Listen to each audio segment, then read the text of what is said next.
तर मित्रांनो, आजच्या व्हिडिओमध्ये रिन्यूएबल एनर्जी, टेलिकॉम आणि ग्लोबल मार्केटमधील अशा 4 मोठ्या बातम्या पाहणार आहोत, ज्या उद्याच्या बाजाराची दिशा ठरवू शकतात.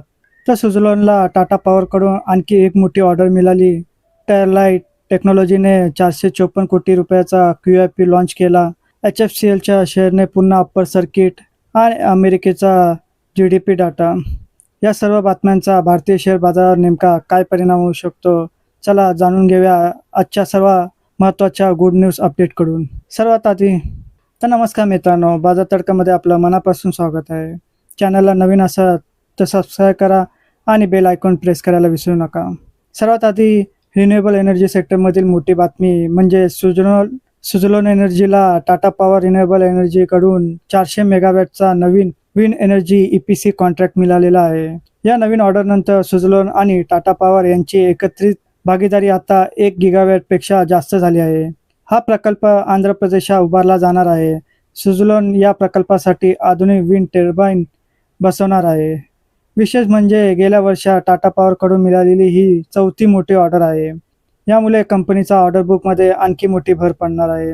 आता टेलिकॉम आणि डिजिटल इन्फ्रास्ट्रक्चर सेक्टरमधील मोठी बातमीकडे वळूया, म्हणजे स्टरलाइट टेक्नॉलॉजीज. तर कंपनीने 454.50 कोटी रुपयाचा QIP म्हणजेच क्वालिफाय इन्स्टिट्यूशनल प्लेसमेंटमध्ये लॉन्च केला आहे. या घोषणेनंतर कंपनीच्या शेअर्समध्ये जवळपास 5% तेजी पाहायला मिळाली. कंपनीने QIPसाठी 613 रुपये 69 पैशाचा फ्लोर प्राईस निश्चित केला आहे.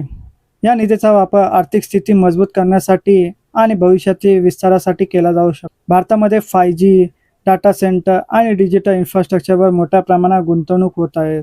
यामुळे स्टरलाइट टेक्नॉलॉजी पुन्हा चर्चेत आली आहे. आता पाहूया आजचा मल्टीबॅगर स्टॉक HFCL. तर HFCLच्या शेअरने पुन्हा एकदा 5%चा अप्पर सर्किट गाठला आहे. गेल्या फक्त 3 महिन्यात हा शेअर 200%पेक्षा जास्त वाढला आहे. तर या तेजीमागे सर्वात मोठे कारण म्हणजे RVNL कडून मिळालेला 2,666 कोटी रुपयाचा भारत नेट प्रकल्प. या ऑर्डरमुळे कंपनीच्या ऑर्डर बुकमध्ये मोठी वाढ झाली आहे. भारतामध्ये भारत नेट, 5G आणि डिजिटल कनेक्टिव्हिटीवर सरकारचा मोठा भर आहे. याचा थेट फायदा HFCL सारख्या कंपन्यांना मिळू शकतो.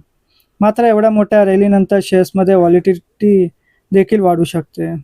आता पाहूया जागतिक बाजारासाठी महत्त्वाची बातमी म्हणजेच अमेरिकेचा GDP डाटा. तर अमेरिकेचा Q1 GDP ग्रोथ रेट 2.1% 1% इतका आला आहे. हा आकडा बाजाराच्या अपेक्षेपेक्षा चांगला मानला जातो. तर USने फोरकास्ट केला होता की 1.6% इतका येईल, पण ॲक्च्युअल आला 2.1%. तसेच मागील काही महिन्याचे GDP डाटा पाहिला तर खराब आला होता आणि ह्या महिन्यात ॲक्च्युअल US GDP डाटा खूपच चांगला आला आहे. याचा अर्थ अमेरिकन अर्थव्यवस्था अजूनही मजबूत आहे. मजबूत अमेरिकन अर्थव्यवस्थेतील भारतीय IT आणि एक्सपोर्ट आधारित कंपन्यांना फायदा होऊ शकतो. मात्र दुसरीकडे US फेडरल रिझर्व्ह व्याजदर कपातीबाबत अधिक सावध राहू शकते. त्यामुळे जागतिक बाजारात काही प्रमाणात अस्थिरता कायम राहू शकते. उद्याच्या बाजारात गुंतवणूकदारांचे लक्ष US बॉन्ड यील्ड आणि डॉलर इंडेक्सवर देखील राहणार आहे. तर मित्रांनो, कन्क्लुजन पाहिला तर आजच्या सर्व बातम्यांमध्ये एक गोष्ट दिसून येते की भारतामध्ये रिन्युएबल एनर्जी आणि डिजिटल इन्फ्रास्ट्रक्चर थीम अधिक मजबूत होत आहे.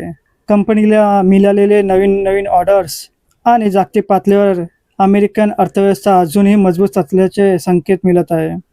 तर मित्रांनो, व्हिडिओ आवडला असेल तर लाईक करा, चॅनलला सबस्क्राईब करा आणि शेअर मार्केटच्या अशा महत्त्वाच्या अपडेटसाठी बाजार तडकासोबत जोडलेले राहा. धन्यवाद.